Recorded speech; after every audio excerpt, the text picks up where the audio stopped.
An Undeceptions podcast.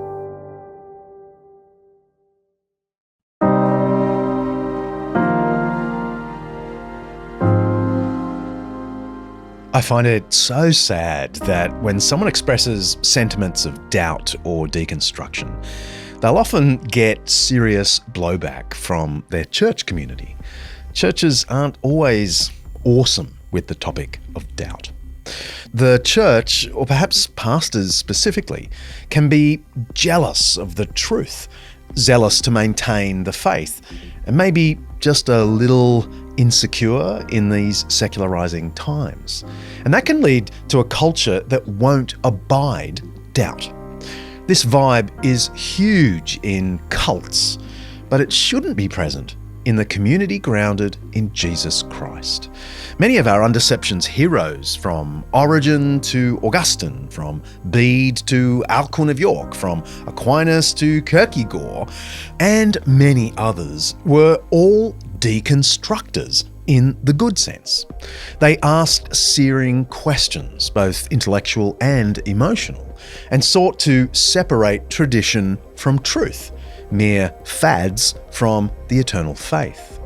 Go back and listen to our recent Kierkegaard episode, Blind Faith. It was just toward the end of last season, because that man was a total deconstructor, but he ended up with a zeal that I find inspiring. Speaking of someone I find inspiring, after the break, I'm joined by the lovely Chad Gardner, frontman of the American rock band King's Kaleidoscope. His band was connected with Mars Hill Church, a mega church implosion if there ever was one. It left a long trail of hurt and distrust. It was a catalyst, understandably, for some tragic deconstruction, and also for some reconstruction. So stick around.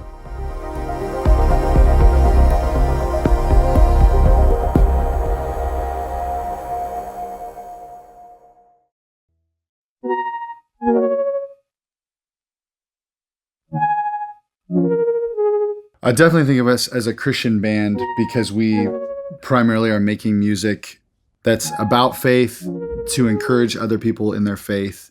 So it feels, that's what we're trying to do. It's specific. It's not just, making songs about anything. I pretty much only have ever written about faith, even as a kid. That's Chad Gardner, founder, songwriter, and lead singer of the acclaimed rock band King's Kaleidoscope. Chad has toured the world with his band, playing and singing songs that deal with his faith journey, and he does it to thousands of people every night. The band's 2019 record, Zeal, deals directly with our theme of deconstruction, with many of the songs reflecting Chad's own shifting beliefs, as well as those of his friends and bandmates. Chad wears his heart on his sleeve. I found him inspiring. Without the philosophical language, he was pretty Kierkegaardian. I just have a big team. I'm very collaborative, and it takes really close friends that are often co-writing with me to help really reflect back to me what actually is going on in my life and where sort of the nuggets of truth are being found that I can write into songs. And then on the road side, it is hard. Every night is different. Some nights, some songs I really feel like I'm connecting with. Other nights, other songs I'm connecting with. And there's really no way to tell. Last week, I'm on a little break of tour right now, but a week ago, there's a song that usually I can just kind of get through, and it actually is hard to sing, so I feel very performative with it. But then in the middle of the song, the lyric hit me, and I just started crying, and I couldn't even sing it. And everybody afterwards in the band was like, "Oh my gosh, Chad, what happened? We could barely finish that song. What happened to you?" And it's like, I don't know. Sometimes the lyrics for certain songs meet me where I'm at on that particular day, and they end up being sort of, more emotional, or I end up feeling them more alive. King's Kaleidoscope was formed in 2010, with members attending Mars Hill Church at the University of Washington campus. Some of our listeners will be familiar with Mars Hill. It was a huge multi-site megachurch based in Seattle and co-founded, most famously, by Mark Driscoll. Mark was renowned for his straight-shooting, no-compromise approach to the Bible, and he was behind a huge church-planting movement, not just in Seattle, but around the world.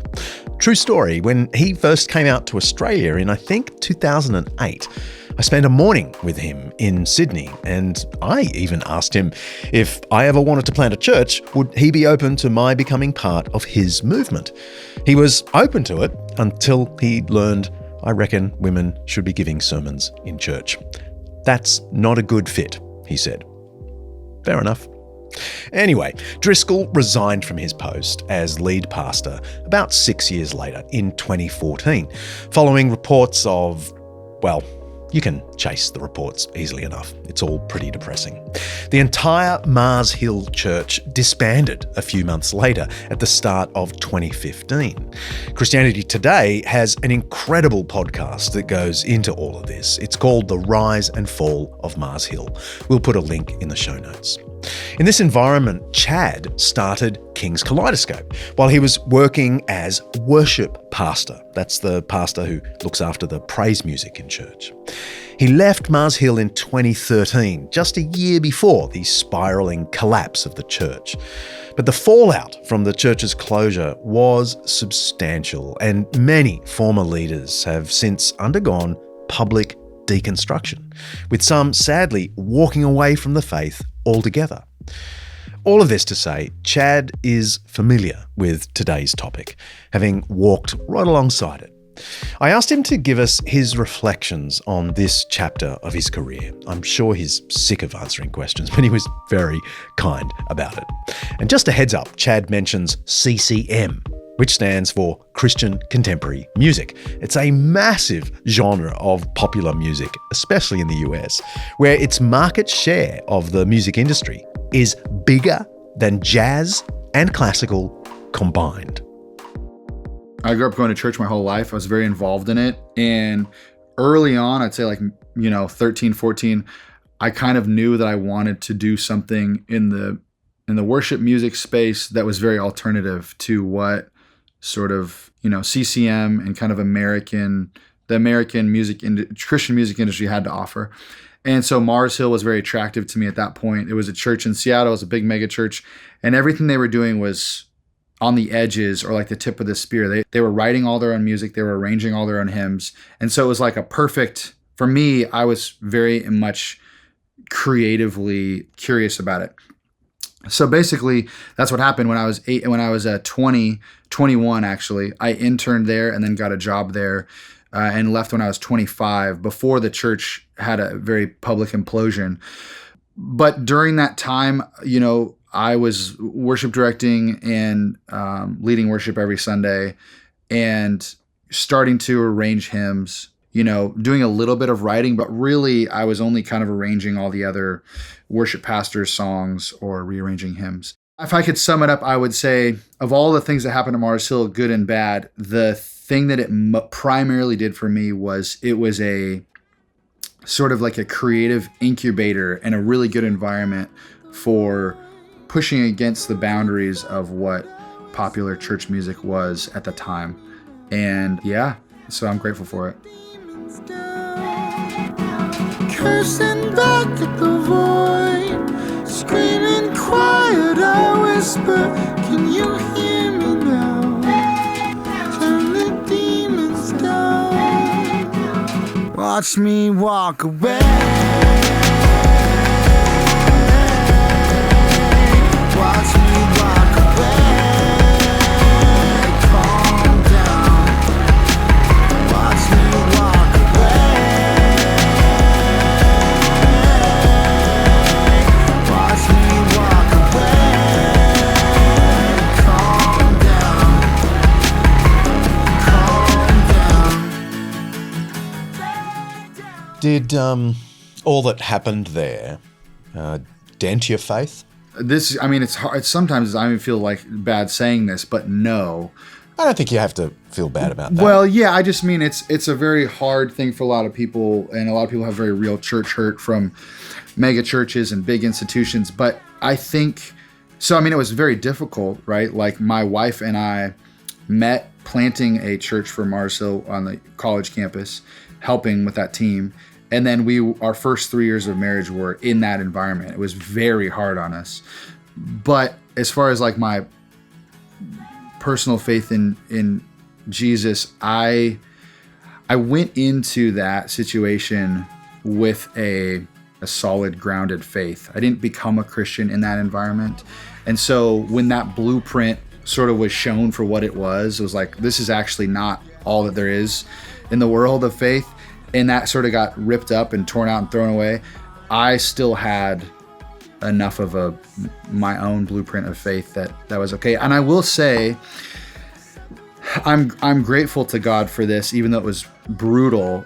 But the week that my wife and I resigned, the week we left, a series of really hard things happened, which actually forced us into relying on the Holy Spirit and just kind of forced us back into prayer and looking to God. My wife got in a car accident.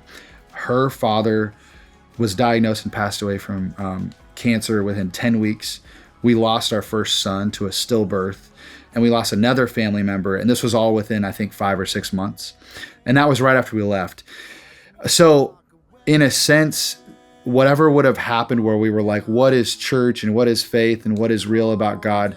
Things got so hard in a very real way, specifically around death, that I honestly just feel like the Lord gifted us the gift of faith for those things, and they overtook what could have happened with the bitterness and jadedness. And then after that healing, sort of we circled around and looked around and was like, wow, a lot of our friends are seriously struggling, and it's understandable why. And yeah, we sort of ended up making a record about that as well called Zeal. But personally, it was more like I understood it. I understood that there was sin and that human institutions fail all the time for a lot of reasons.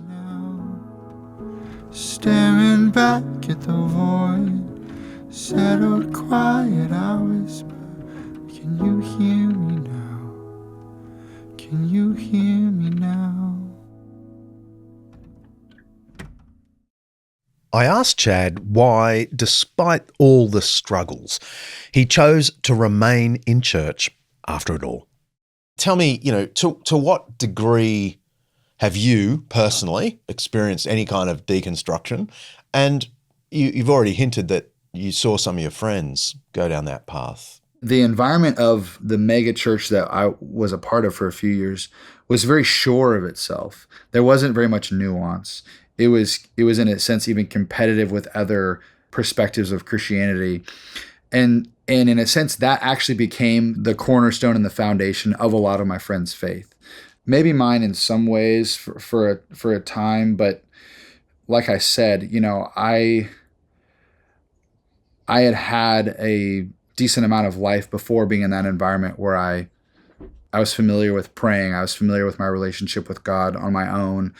And so when that foundation sort of fell out from under the whole church, I just did see a lot of friends who, if that had been their initiation into belief, that was sort of what was caused a lot of questions. So I'm sure I have deconstructed a lot of those things. It wasn't a conscious effort for me. It was more like a very clear realization. I also think that working on staff at a church like that, you see it earlier. So a lot of my deconstructing of like, all right, this is not real Christianity, or this is a twist on this, I think that was happening naturally just with me and my friends on staff, where we were seeing that for a couple of years coming down the pipeline. It didn't all hit like an explosion when the church decided to shut down and all of that. But I could feel the impact of that explosion with most of my close friends, especially a lot of the people in the band. So my proximity to it is sort of my experience of it rather than like a personal wrestling with it so much. And once again, I have the posture of being a kid that was raised in the church that also had a pretty, serious panic attack disorder my whole life, or at least especially as a child, different waves of anxiety disorder. And that posturing has has left me feeling very needy often. Like I want to commune with God. I want to believe in God even when it feels hard.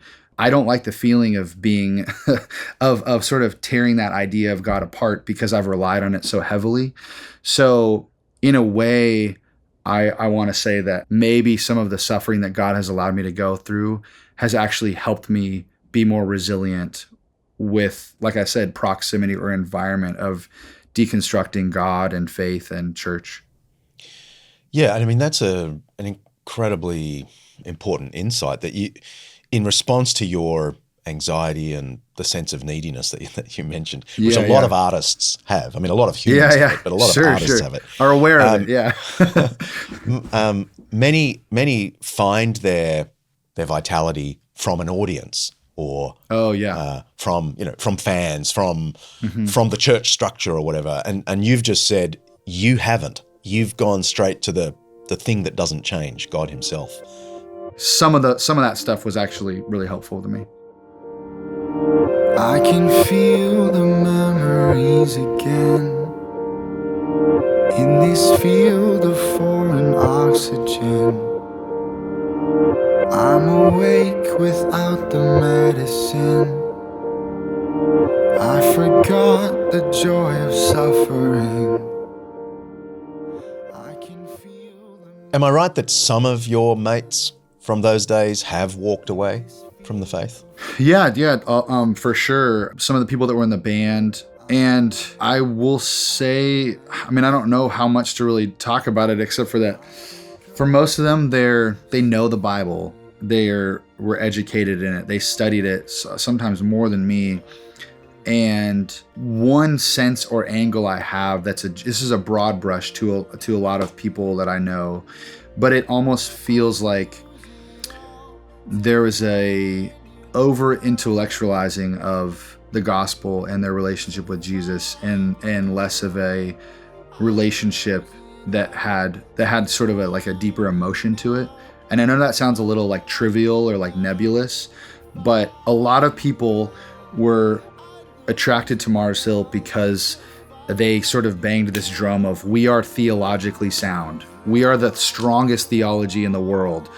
You know, I mean, geez, like I remember being 19 and getting Grudem's systematic theology and sitting around and reading that for whatever that was worth, because that's what legit Christians do.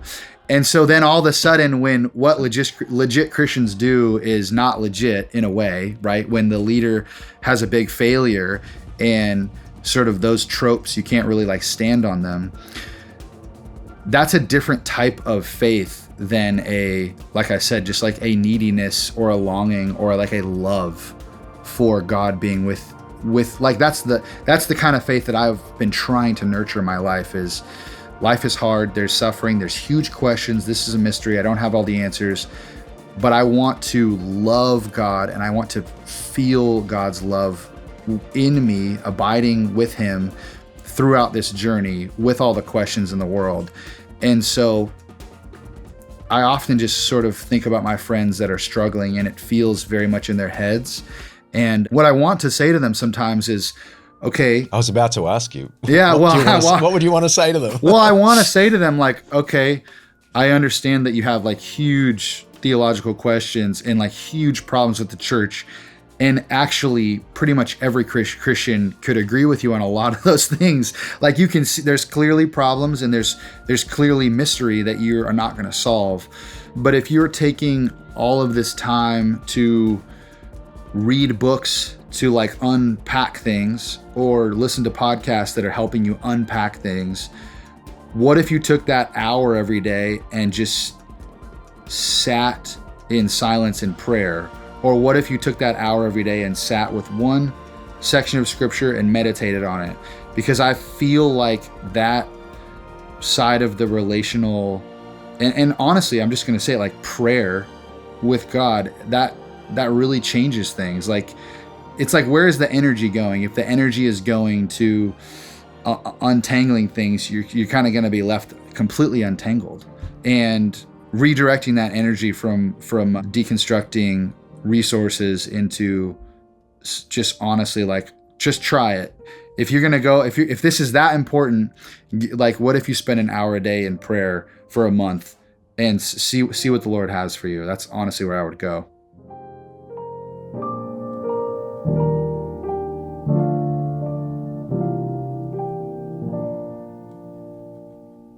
This statement from Chad is deceptively profound, actually. It's the kind of thing Kierkegaard recommended. Not to deny your intellect, but to set it to the side in order to confront the real God. Not try and intellectualize God, because any God you can account for and fully understand almost certainly isn't the real thing. So just go and be with God and see what happens. Anyway, if you want to hear the sophisticated version, go back to that episode from last season all about Kierkegaard. It's called Blind Faith.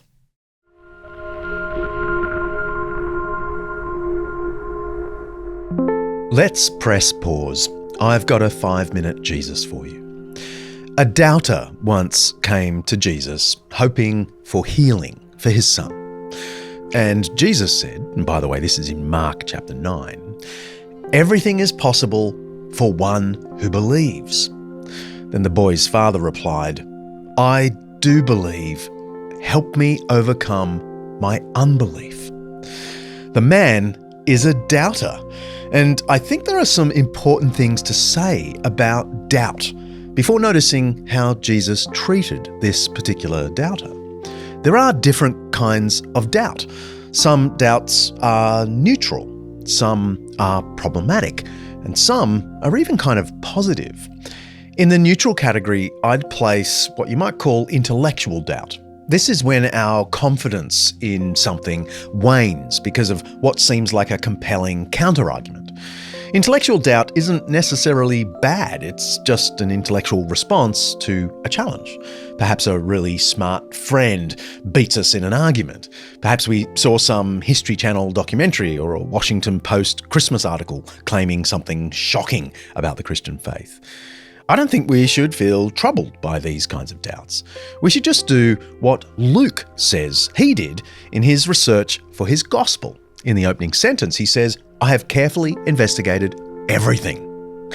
Over the years, I've become convinced there is no question you could raise against the Christian faith that hasn't been comprehensively answered by some nerd in some book in some library somewhere. Some doubts aren't so neutral, because some doubts aren't even intellectual.